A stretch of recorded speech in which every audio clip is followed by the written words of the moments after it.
Alright, guys, welcome to Flavo Rihanna's MMA show. I'm your host, Flavo Rihanna, brought to you by Four Corner Sports. UFC 301 is officially in the books. For those that actually bought the pay-per-view, wanted to see it, then you got your money's worth for it, in my opinion, right? I mean, yes, I am a hardcore fan. I will be... Yeah, I don't think I've missed paying for a pay-per-view outside of, I think it was a 290... sorry, I think it was like 288 or 289. One, I think it was like the Aljamain Henry Cejudo one. Luckily, I had somebody that was willing to pay for it. Anyways, it was Alexandre Pantoja versus Steve Erceg. That was a headliner for the flyweight title. We had the return of Jose Aldo, the King of Rio. He was fighting Jonathan Martinez. Aldo, last time we saw him was in Salt Lake City. I forgot what number card that was, but that was against Merab Dvalishvili. And that's when he ended up hanging it up afterwards. And then after that, we had, Vitor Petrino versus Anthony Smith. Vitor Petrino, a highly touted prospect, especially in Brazil, answering 11-0 against Anthony Smith, who was a former title challenger at light heavyweight. After that, I think it was Michel Pereira versus Ihor Portierio, and then it was Kyle Bahalio versus Paul Craig, Paul Craig, and Joanderson Brito versus Jack Shore. But I mean, I will cover as much as I can within like this 15-20 minute allotted time. I'm trying to go underneath 15 minutes, but yeah. So Pantoja versus Erceg. Now, Pantoja, last time we saw him, he beat the brakes off of Brandon Royval. Very competitive fight against Brandon Moreno. Although I felt like Moreno should have been able to squeeze that one out. I know that Pantoja was really, he won the 50-50 rounds, and for winning the belt, beat the crap out of Royval. Right, and now he was making his second title defense against Erceg. Now, it was in a weird spot because back in Mexico City, it was Moreno versus Royval. The winner, if Moreno would have won, Moreno would have gotten the title shot against Pantoja in Brazil. And Royval ended up winning, so it kind of messed everything up. So then the UFC was trying to scramble around because they weren't going to try to put a rematch of Pantoja and Royval 3 because, one, Pantoja was already 2-0 against Royval. 2, it wasn't even a competitive fight when it came to Royval and Pantoja. I mean, yeah, the 4th and 5th round were a little bit more competitive, but that's also because Pantoja probably exerted himself so much with the grappling, which he normally does do. And then they were thinking, all right, if Muhammad Mokaev can actually beat Alex Perez in exciting fashion, then they'll give it to him. But of course, Muhammad Mokaev fumbles the bag, and he ends up going to a decision with Alex Perez, who Alex Perez is a get or get out type of a guy. And then on that same card, you had Steve Erceg versus Matt Schnell. And what do you know it? Steve Erceg knocks out Matt Schnell. I believe it was in round 1, if I'm not mistaken. And Hunter Campbell calls Steve Erceg, says, hey, would you be willing to fight for UFC 301 on May 4th, and Steve Erceg obviously is not going to decline a title shot opportunity, so he turns it around in an 8-week span. Flies back. I think he got the phone call when he was already in Australia. Gets back into training mode. I think he said that he stopped eating his bucket of KFC and on to grinding it out for a full training camp. So, Pantoja in round 1 was all Pantoja. He always does a Pantoja blitz, runs at you. Wasn't really getting Steve Erceg any type of time to, counter and stuff like that, which was very smart of Pantoja. Pantoja, although, he may not be the most skillful fighter all around, the man has incredible IQ, alright? And that guy has a lot of gut and will and heart that will allow him to persevere, those that are more skilled than him. And we saw that in round 1. Round 2, it was a Steve Erceg type of a round. Yes, Pantoja was just blitzing and trying to like hurt him and using the takedowns and the scrambles and stuff like that, trying to exhaust Steve Erceg. But Erceg, when he kept it on the feet, he was really, hitting Pantoja, especially with those elbow shots. Those elbow shots were really cutting him open. And what's it called? In round 3 was the close one.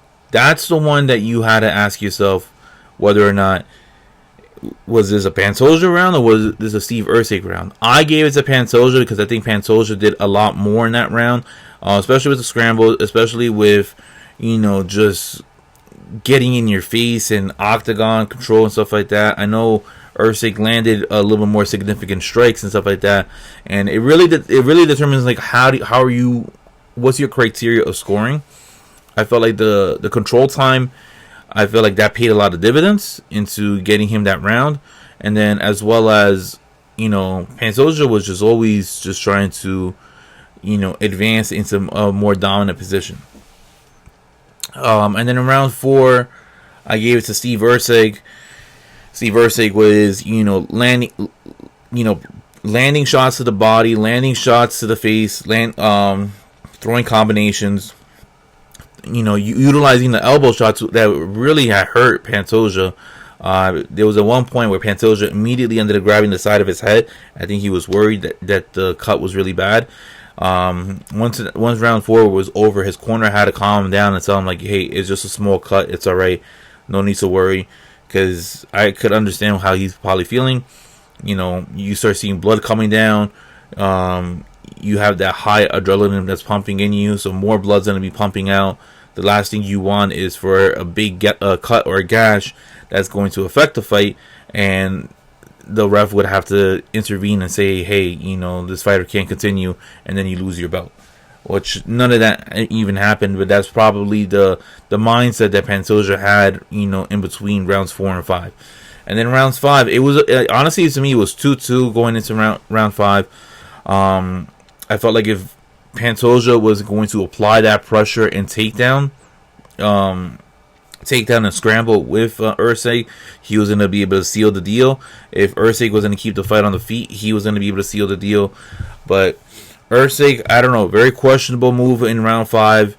He ended up going for a takedown, I believe, with like 2 minutes and 3 seconds left in round 5, which he was winning he was winning the round from the beginning of round 5 up to that point. And why would you go for a takedown if everything is going right? See, there's a famous saying that you don't fix something that's broken. All right, and Erceg was piecing up Pantoja. Pantoja looked exhausted. Pantoja was exerting himself through high levels of exhaustion, just trying to go for scrambles, and him trying to tire out Erceg. And Erceg, being the boxer that he is, I mean, he was really hurting Pantoja in round 5 with the body and the headshots, and throwing in with a mixture of the elbow shots. But in my thing is, did he lose that fight because of that takedown? And that is something that many people will have to ask themselves. In my opinion, I felt like he did. I felt like he cost himself a world title, because he could have been in rarefied air where you would have joined the likes of Brock Lesnar, you would have joined the likes of Alex Pereira, Zhang Weili, and I think it was Ronda Rousey, for fighters to win a championship within 4 fights into their UFC career. And that's rarefied air. I felt like that's something that he could have accomplished if he didn't go for that takedown. But unfortunately, the IQ was not there. Maybe he was just trying to... I don't know exactly what he was trying to do. I know his corner wasn't happy about it, and he ended up losing the fight because of that, in my opinion. And Pantoja retains the title. Now 2 title defenses under his belt. We haven't had anybody defend the belt in that manner since, I believe, don't get me wrong, than Demetrius Johnson. Because Moreno never defended the belt. Figueiredo never defended the belt. I think Cejudo defended the belt once, if I'm not mistaken. And once, if not, then he ended up once, because he defeated TJ Dillashaw for the flyweight title. to retain the belt. So yeah, so Pantoja right now is the first person, I believe, to defend the belt twice since Demetrius Johnson. So that's kind of something cool. Going into the co-main event, we had Jose Aldo versus Jonathan Martinez. Jonathan Martinez was becoming a decently sized favorite, in my opinion. And I was betting, and I was looking at tape, and I was telling myself, can I bet against Jose Aldo? Yes. Will I? No. But then when I was looking at tape, I was like, this is going to be the exact same type of fight that Jose Aldo had against Pedro Munoz. Alright? Jonathan Martinez and Pedro Munoz, fight very similar for the most part. They're heavy leg kickers. And who is really good at stopping leg kicks and checking them? That is one Jose Aldo. And he can do that and take that big weapon away from you. And then what is Jonathan Martinez going to be able to do if he doesn't have that? We saw what he was able to do to Cub Swanson. And I'm talking about Jonathan Martinez. We saw what he was able to do to Adrian Yanez. And he was able to leg kick him to death to the point where they couldn't continue the fight. Jose Aldo is a way better fighter than those guys that I mentioned. Plus, he could take away your best weapon, which is the leg kicks. So I'm going in round one. Immediately you saw Jose Aldo right in front, taking away the leg kicks, checking them. Timing how these leg kicks are going to be, whether they're going to be inside or outside. And that is the tricky part of Jonathan Martinez, is that he doesn't just do outside leg kicks. He'll do them inside too. So it's very quick and very methodical, the way that he does these leg kicks. And Jose Aldo was able to identify that and stop it. He utilized the boxing, and he was able to, attack the body, attack the head. I personally felt that after round one, that's it. We already knew exactly how this fight was going to play out, because in rounds 2 and 3, we saw the same thing. Martinez had no idea on how to utilize a game, like a B type of a game plan if A wasn't working, all right? And once A wasn't working, Aldo was just cooking right there. And Aldo, did what he does best: attack the body, attack the legs, right in your face. He actually hurt Jonathan Martinez in round 3, where I'm thinking that, man, this fight's about to be over. But no, it ends up going to a decision. And then the King of Rio, in his return back to the UFC in almost 2 years, gets a victory, and is able to defeat, the surging young Jonathan Martinez, who was on a 6-fight winning streak coming into the fight. What's next for Jose Aldo? To be honest, I have no idea. I feel like he still fights in the UFC. Does he have a long run? No. I think he wants a title shot, and if not, then he's going to go back into boxing. So he is a free agent. It depends on how many fights he is going to sign for. If I'm Jose Aldo, I'm fighting for no more than 2 fights. Give me, a title shot, or you're giving me Dominic Cruz. Those are the only 2 options I want if I'm Jose Aldo, and that's it. For Jonathan Martinez, it's him restarting again. He is going to have to fight, people in the top 15. If he's lucky, he might get a Rob Font type of a fight, but that's if he's really lucky.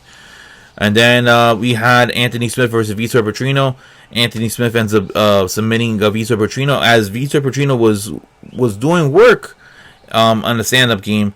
The veteran that Anthony Smith is, attacking using the leg kicks, he forced Vitor to go for a takedown, and then as Vitor picked up Anthony, with a single leg, Anthony ends up sneaking in a guillotine. And as soon as Vitor drops Anthony Smith, he held on to the guillotine, and it was Vitor Petrino was just tapping, and then he tapped away his undefeated record. Anthony Smith, he cashed in for me as I think it was a 315 underdog, which I made decent money off of it. And yeah, I felt like some of the lines were like heavily inflated. We had Michel Pereira doing a backflip. Once again, him, the Demolador, Michel Pereira, able to submit Ihor Portieria in front of Shogun, who Shogun, looked like he was very happy about that. And Caio Borralho ended up knocking out Paul Craig in round 2, utilizing his boxing. Interesting and fun fight that we had. And then we had Joe Anderson Brito, who is a very, very fun fighter. facing Jack Shore, who I feel like isn't meant for featherweight in my opinion. Brittle ends up leg kicking Jack Shore to a doctor stoppage, which is one of the most gruesome, weirdest leg injuries I've seen, because it looked like a bullet hole in the middle of Jack Shore's leg. It turns out nothing was broken. It was just a really weird hole where it was gushing out blood. Doctors ended up sticking his fingers inside the whole injury that was inside the leg of Jack Shore. But overall, 301 was pretty decent. It was a hardcore's, delight. But now we are on to St. Louis, and it's going to be Derek Lewis versus Rodrigo Nascimento. And overall, the card looks decent. But so then, I'm Flavo Rihanna. Thank you for following the recap show, and I will see you guys next time. Peace. Have a good one.